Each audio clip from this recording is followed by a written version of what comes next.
Hello everybody and welcome back to my channel. My name is Jay and today I am doing a reaction video to Angry Video Game Nerd Avgn episode 192. Let's check it out. Here we go. Thanks for joining me on this episode of Angry Video Game Nerd. I'm about to leap into a fermented pile of zombie crap with nothing to defend myself with other than a 3DO controller and my own wits. I tried watching Shaun of the Dead for some extra survival tips, but unfortunately, it's not streaming in the United States. Thankfully, I had ExpressVPN. ExpressVPN reroutes your connection through another country's server, allowing you to unblock geo-restricted content. So I just swapped my location from the US to Japan, and the movie showed up. Using ExpressVPN, I was able to unlock thousands of previously hidden films by switching between servers from countries around the world. They have super fast speeds, so everything's always in HD quality with zero buffering, and it's really easy to use. Now I feel ready to take on the army of the undead thanks to ExpressVPN opening up Netflix's entire library to me. At less than $7 a month, it's a no-brainer that ExpressVPN is the world's #1 rated VPN. Find out how you can get 3 months of ExpressVPN for free by heading over to expressvpn.com/Cinemassacre or by clicking the link in the description below. He's the angry video game nerd. Well, here we are over a decade later, and I'm actually going to torture myself with this ass pile of a game.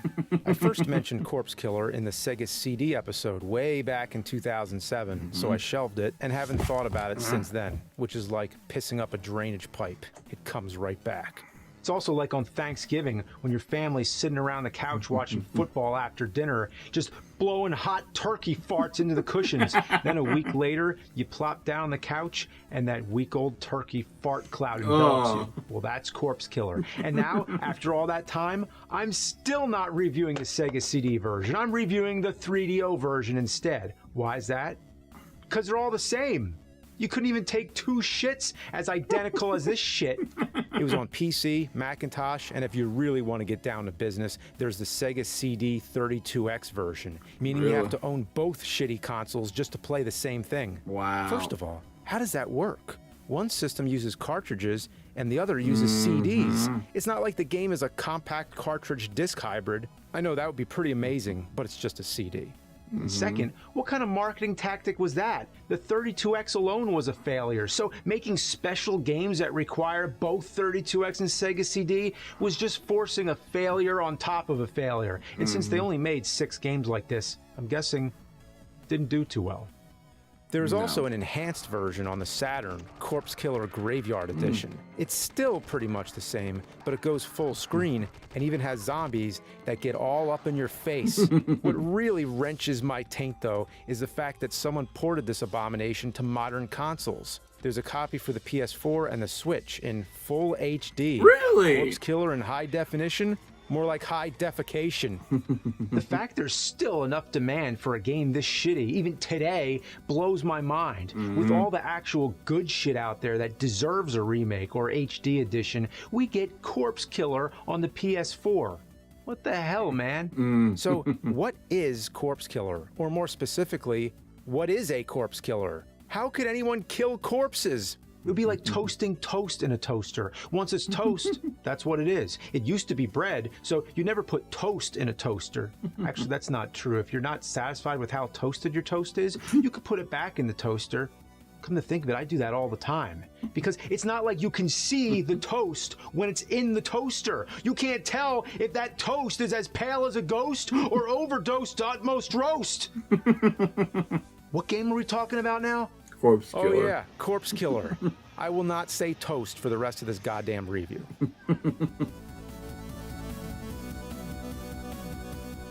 Alright game, you're getting reviewed now. It's a baffling mess of shit graphics, piss-poor control, and vomit-inducing sound, all set to a backdrop of a low-budget B-movie. The B-movie part is fine, but when you mix a B-movie with a shitty game, it's like making cake batter out of monkey barf and horse piss.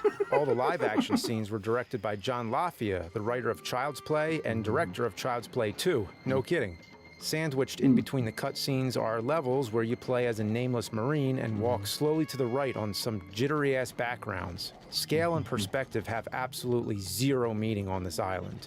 There's a bunch of airplanes in this level that look smaller than the zombies. And here there's giant fucking skeletons all over the place. Seriously, look how giant these motherfucking skeletons are. Kind of reminds me of Terminator 2, the arcade game, if they made the whole game over a weekend. Calling Corpse Killer a game is far more than it deserves. You'd have more fun navigating a DVD menu with your dick tip. So anyway, the object of the game is to save all your fellow Marines from the evil Dr. Hellman. I'm guessing he decided to give up on his mayonnaise empire and move on to raising an army of voodoo zombies for world domination or some shit. Hellman is played by Vincent Schiavelli. You might remember him as the hobo ghost from Ghost, who teaches Patrick Swayze how to use his ghost powers. So, you parachute in and get attacked. Here you meet your two companions, Winston, your driver and guide, and Julie, a no-nonsense reporter looking for the scoop on the zombie-infested island. They're only in the game to move the story along and shuttle your ass to areas filled with zombies that can only be beaten by walking to the right. You walk to the right in a village, a swamp, the beach, old temples, and airports. There's a ton of places you walk to the right, and that's all you fucking do from now until you beat the game or say fuck it and shut it the hell off. On your way, you can collect special bullets. They're required to kill the boss enemies and these weird jack-o'-lantern looking guys, but they barely give you any throughout the game. The first time you get to a place where you actually need to use them, I only had 25, which wasn't enough to do shit. Wow. You need to get the special bullets. Without them, you can't beat the boss. But the game doesn't have the courtesy to give them to you, so I just keep getting to the same point and dying over and over. At one point, I start hitting random buttons thinking it might do something, and it did all right. It kicked me out of the fucking level. What? Hitting the C button stops the game dead in its tracks and kicks you out to this weird menu screen. If they put the option to abort the level in the pause menu, I'd be fine with it. But making it a regular button that you're more likely to hit by accident is just shit. And I know for a fact it also does this in the Sega Cd 32X version. And if you want to confirm, I'm guessing it probably does that in the regular Sega CD version as well. Wow. So somebody must have thought it was a good idea. Oh yeah, it was a real good idea. So anyway, I get to this menu, and all it does is show you pictures of enemies and other crap. It doesn't give you any useful info or anything, so why even have it?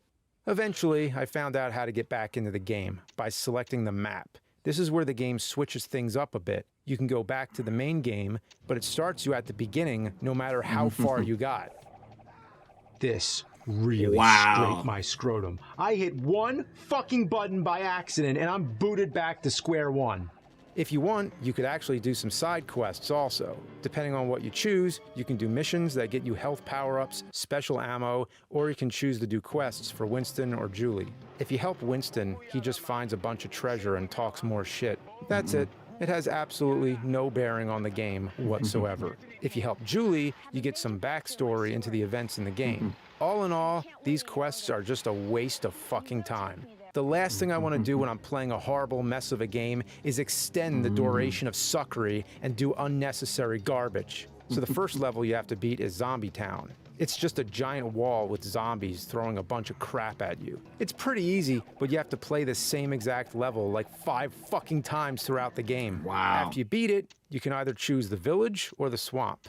It's the same thing either way. You fight the same 4 enemies until you walk far enough to the right and the game progresses. Other than the regular zombies, there's these weird shadow guys walking around. They're just lazy palette swaps of the same zombies, just without any color or detail. So if you shoot them while they're dark, you get hurt. You have to wait till they light up, then they kill every zombie on screen. Oh, and about those jack-o'-lantern zombies, they're completely immune to normal bullets. Only the special bullets kill them, but you need to save the special bullets to kill the boss. So you have a decision to make. Either take a hit and lose life, or use that special, precious ammo. All the zombies look like absolute ass. They slide all over the backgrounds and look like they're hanging by wires, because I'm pretty sure they actually were.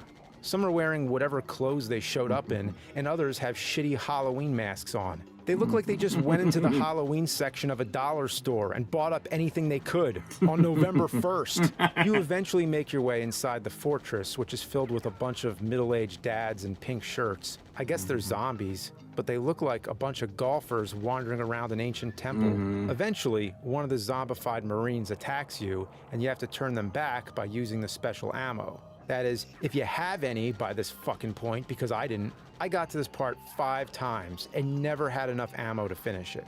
So I had to abort the level and start all over again. Wow. I wasted more time on this than I want to admit. I mean, who wants to go around telling people that they played Corpse Killer for 8 hours over their weekend? You sound like a psycho, especially if you said it to a random person on the street. So I'm not proud of this, but after getting absolutely nowhere for hours, I had to use cheats. I know, it's fucked up. The 3DO doesn't have a Game Genie, but it does have the Game Guru. There ain't no magic on this console. There wasn't even an infinite ammo code, just one that gives you a lot of bullets. Even cheating on the 3DO sucks balls. Eventually I got up to the boss and changed them back.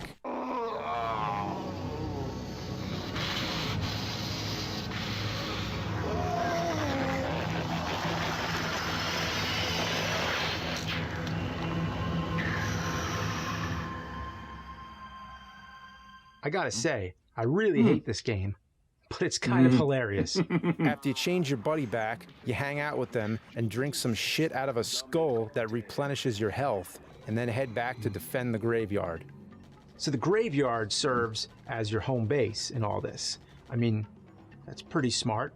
The heroes decide that the best possible place they could make a home base during a zombie apocalypse Is a graveyard. Is a fucking graveyard! So from here, you run through the village, head to the fortress, fight more jack-o'-lanterns and sad golfing dads, then save another Marine, rinse and repeat. That's it.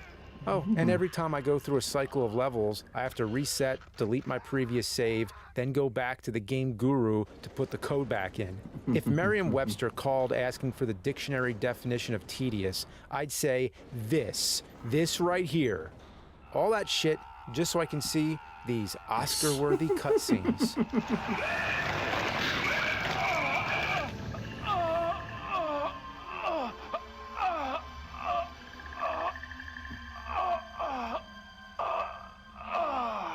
Apparently, transforming back from a zombie makes you feel like you just jizzed lava into your boxer briefs. After repeating this 4 fucking times, you finally face off against Mr. Mayonnaise himself, Dr. Hellman.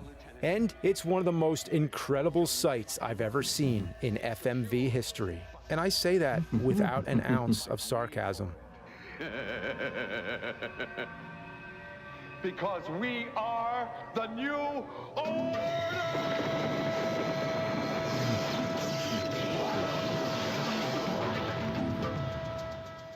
Oh, good lord! Okay.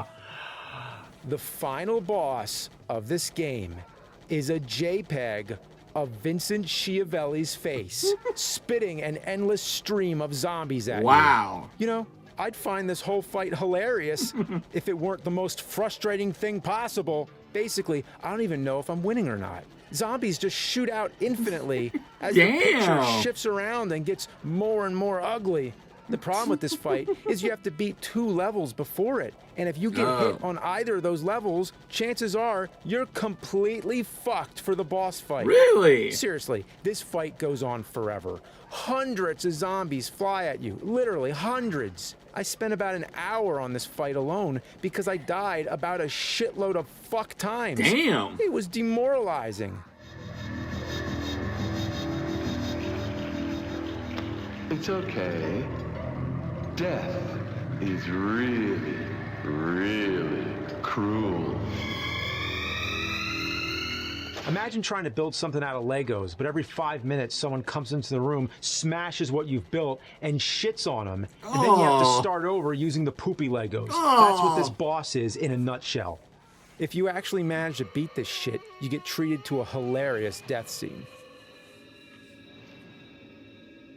Wow, that's it. Then you get a bunch of stock clips of fighter jets shooting cartoon lasers at the base till it explodes. Oh, also you get to see Julie in a swimsuit for some reason. How, when, and why the hell she changed into a swimsuit makes no sense. My guess is they needed something to ease the pain of having to spend your weekend slogging through this useless excuse for a video game. All in all, Corpse Killer is just a waste of disc. The entire budget no doubtly went to the production of the B-movie scenes, and barely any effort went into the actual game part of the fucking video game. This is why FMV games were a dead fad more than anything else. People focused so much on the hardware capabilities back then, and the bits and the graphics. Read graphics. Produced by watching shitty movies and pressing buttons, this is right up your alley. More like right up your ass. Now, hopefully, I didn't mention any other awful games in past episodes that you're going to want me to torture myself with. Oh, no cliffhanger this time? Okay. All right, well, I'll see you next time, but for now, it's time to kill this corpse. Nice shot. Motherfuck. That's pretty good. I enjoyed that. That's pretty good nonetheless. That was a very bad game of Corpse Kill. Holy cow. And they're still making it today? What the fuck? Some things don't surprise me anymore. Anyway, if you enjoyed my reaction, please leave a like, comment. Also, please subscribe to my channel. I really appreciate it. Check out Cinemassacre's other videos, such as Avgn, board games, and he also does videos of his daughter making Super Mario Maker 2 levels for him to play, movie reviews, and etc. So I'll put the link in the description box below. And hope you have a safe and wonderful Sunday, and I'll see you next time. Take care, stay safe, stay humble, and be a blessing.